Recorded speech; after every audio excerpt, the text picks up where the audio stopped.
which is as wonderful to the careful observer as anything else in nature, for it has not the same shade in all the places where it is found, but is naturally qualified by the course of the sun. 2.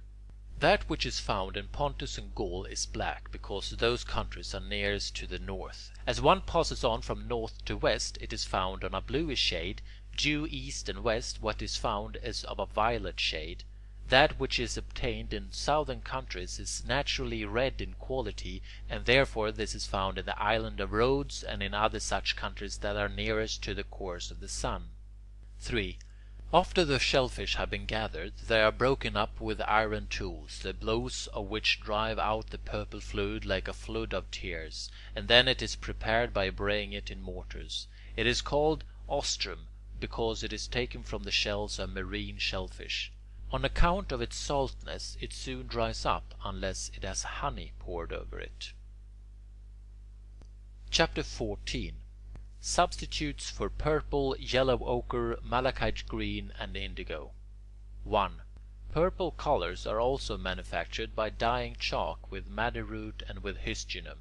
Other colours are made from flowers. Thus, when fresco painters wish to imitate Attic yellow ochre, they put dried violets into a vessel of water and heat them over a fire. Then, when the mixture is ready, they pour it onto a linen cloth and squeeze it out with the hands, catching the water, which is now colored by the violets, in a mortar. Into this they pour chalk and bray it, obtaining the color of Attic yellow ochre. 2. They make a fine purple color by treating bilberry in the same way and mixing it with milk. Those who cannot use malachite green on account of its dearness dye blue with the plant called dyer's weed, and thus obtain a most vivid green. This is called dyer's malachite green.